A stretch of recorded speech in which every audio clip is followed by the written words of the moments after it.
I still remember the sound before I remembered the sight. The knock wasn't loud. It wasn't urgent either. It was hesitant, like whoever was standing on the other side wasn't sure they were welcome. That's what made my stomach tighten before I even reached the door. When I opened it, my parents were standing there. Both of them.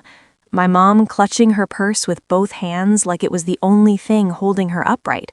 My dad staring past me instead of at me, his shoulders slumped in a way I'd never seen before.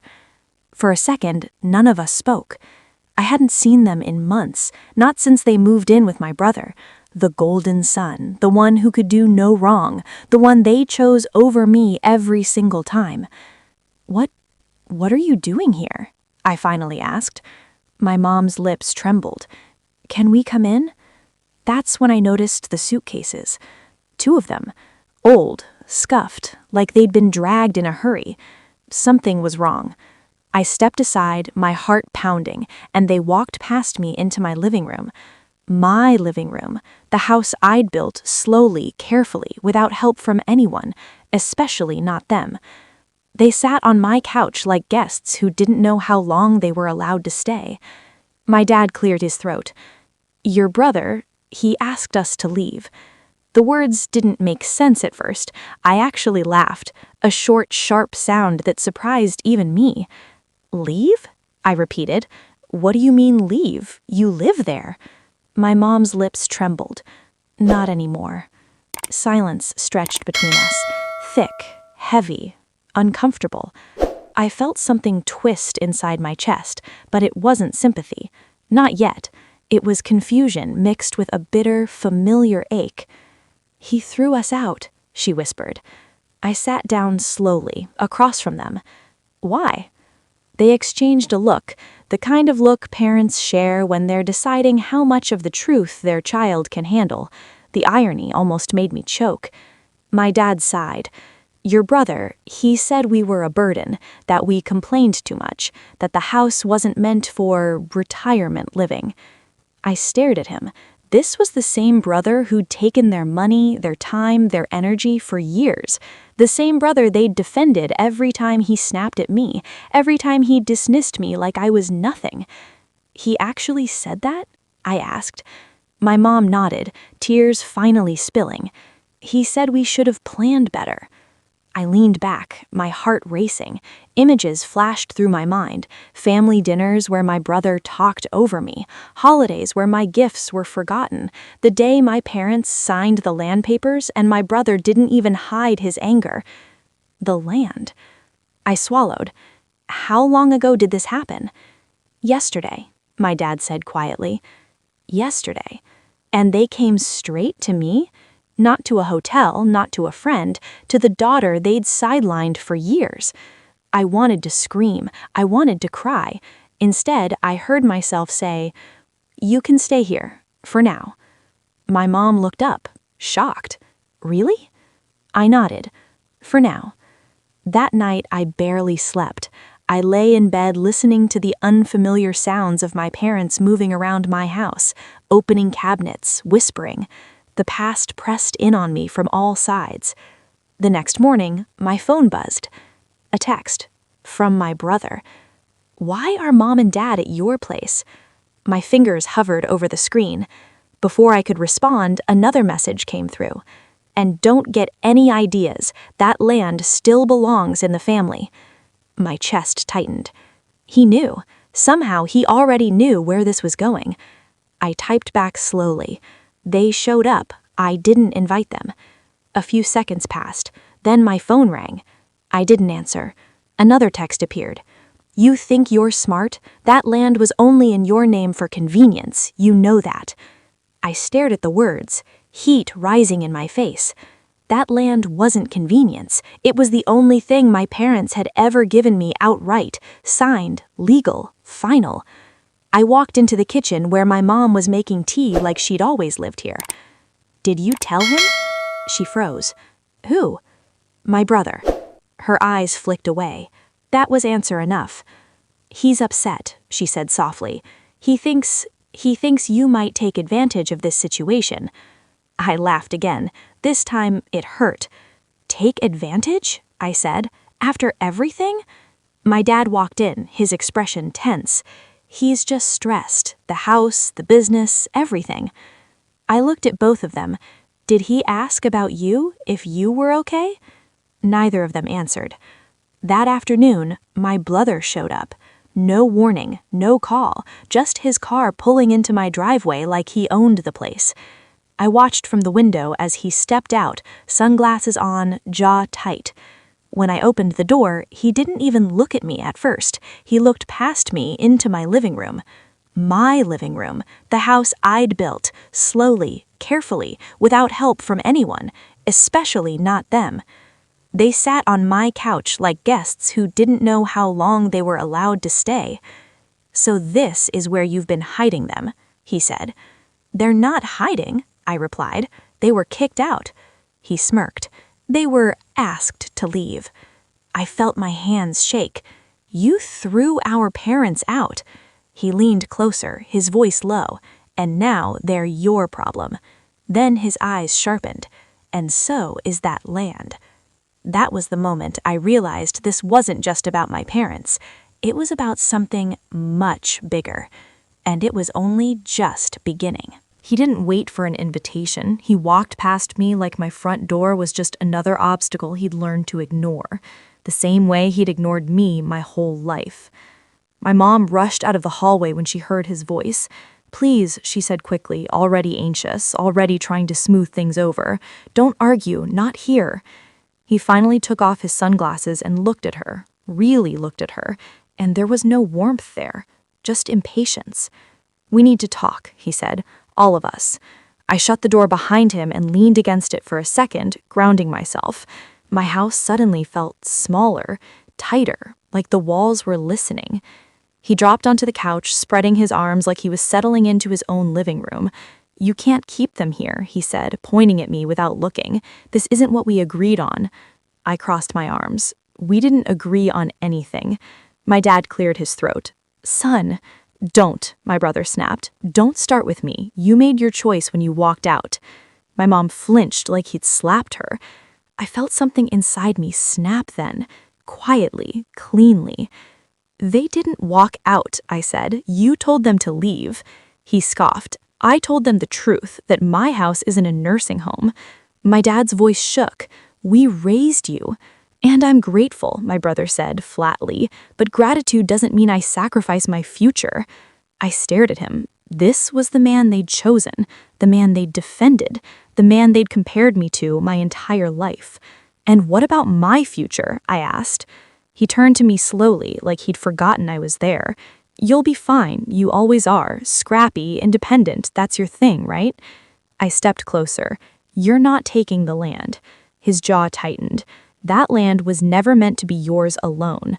My mom finally spoke up. "We signed it over to her, legally." He shot her a look that made her shrink back. "Because she pressured you." I laughed, a real laugh this time, sharp and bitter. "I was working 2 jobs when you were asking them for another loan. I didn't pressure anyone." He stood up. "This is temporary," he said to them, ignoring me again. "You'll come back. She can't handle this."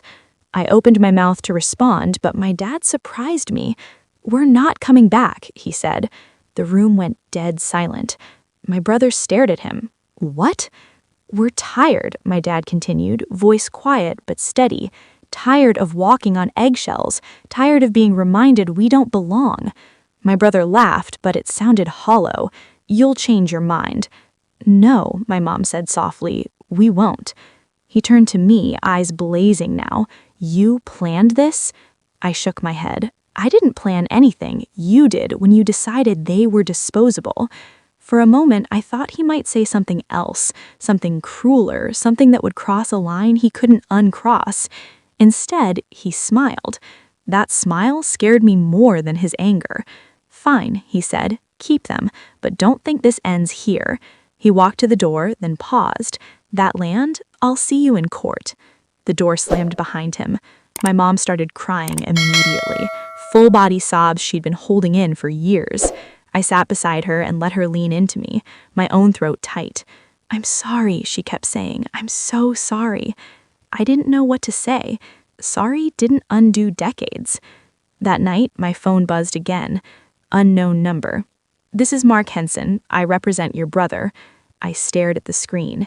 "He's filing a claim on the land." My hands went cold. I replied with one sentence. "It's legally mine." 3 dots appeared, disappeared, appeared again.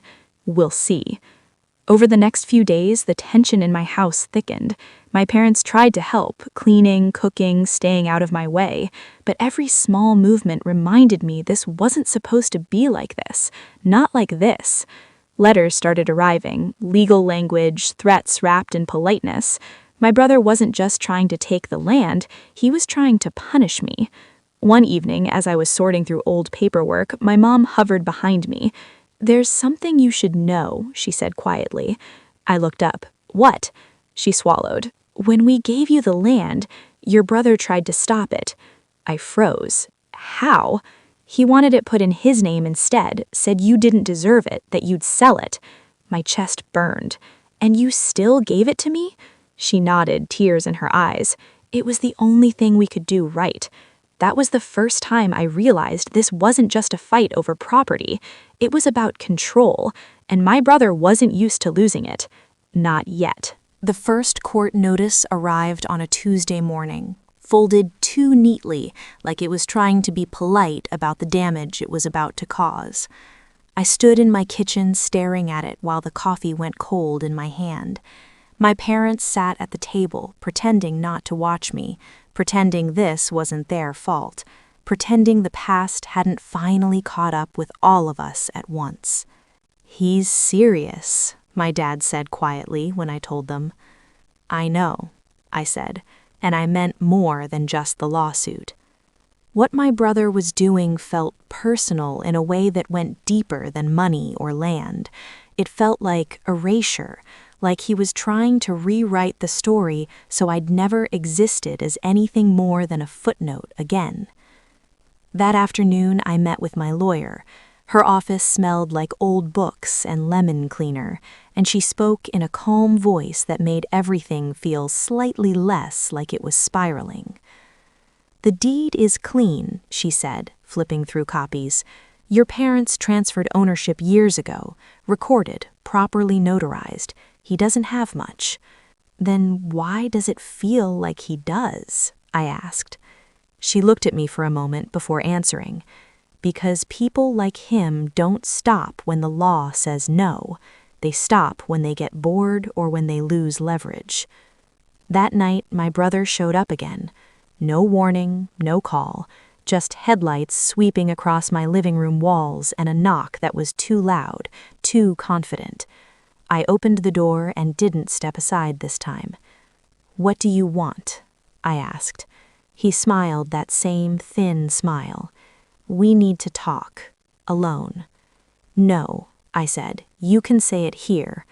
My parents hovered in the hallway behind me. I could feel their fear like a draft.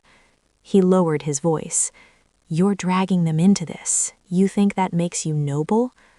I felt my hands shake, but I didn't move. "You dragged them when you threw them out."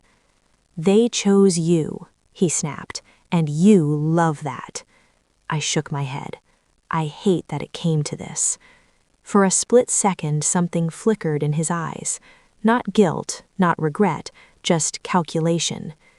"You won't win," he said softly. "Even if you keep the land, I'll make sure it costs you." Then he turned and walked away like he'd already said everything he needed to. A week later, my aunt called. She never calls. "I might have messed up," she said, voice tight. "I posted a photo from the lake." My stomach dropped. "What photo?" "The one with the land in the background, the old dock. I didn't think your brother saw it." Of course he did. That's when the rumors started. Extended family texting, old friends suddenly curious, people asking questions they'd never cared about before. My brother wasn't just fighting me in court anymore. He was fighting me socially, painting himself as the abandoned son, the responsible one, the one who'd been betrayed. One night, I overheard my parents whispering in their room. "We should leave," my mom said. We're ruining her life." "No," my dad replied. "We already ruined it once. We don't get to run now." I lay awake staring at the ceiling, realizing something uncomfortable. This wasn't just about my brother trying to take what was mine. This was about my parents finally choosing to stay, and my brother realizing he'd lost more than land. A few days before the hearing, my lawyer called me late. "There's something else," she said. "Your brother filed a secondary claim." "For what?" I asked. "For elder influence. He's implying you manipulated your parents into giving you the land." I laughed, but it came out broken. "They barely listened to me for 30 years. "I know," she said gently, "but court isn't about truth. It's about stories." I looked at my parents sitting across the room, watching TV too loudly, pretending everything was normal. Then I guess it's time I told mine. The morning of the hearing, my brother arrived in a tailored suit, confident, shaking hands, already performing.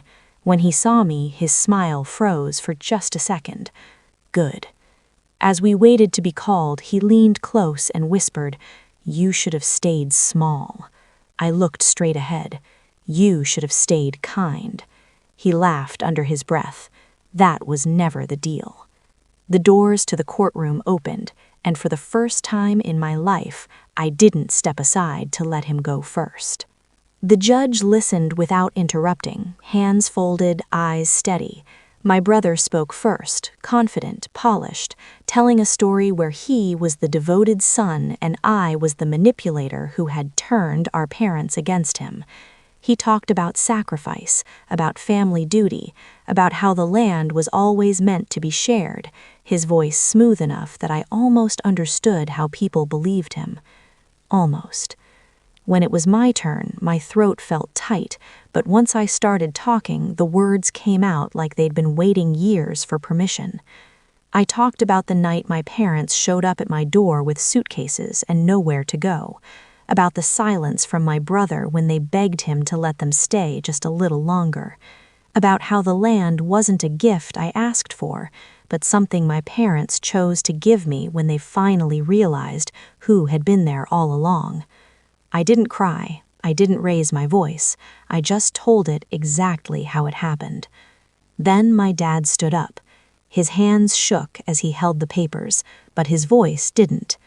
"We gave her the land because she never treated us like a burden. She treated us like family." My brother stared at him like he'd been slapped. The judge ruled quickly after that. The deed stood. The claim was dismissed. My brother's attorney whispered something to him, but he wasn't listening. He just kept looking at me like he was seeing a version of me he couldn't control anymore. Outside the courthouse, he walked past us without a word.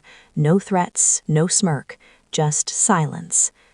At home that evening, the house felt different, quieter, heavier. My parents sat on the porch watching the sun dip behind the trees on the land he'd tried to take. "I don't know what happens next," my mom said softly. I looked out at the fields, the fence line, the place that had somehow become the center of everything. "I don't either," I said, "but whatever it is, it's not his decision anymore." Later that night, my phone buzzed. One new message from an unknown number. "You won this round." I set the phone down without replying. The crickets were loud. The air smelled of dirt and summer and something almost like peace. Almost. If this story moved you, don't forget to like the video and subscribe to the channel for more real, emotional stories like this. Turn on the notification bell so you never miss the next chapter. Drop a comment below and tell me what you would have done in my place. I read every one. Share this story with someone who believes family isn't about blood, but about who stands by you when it matters most.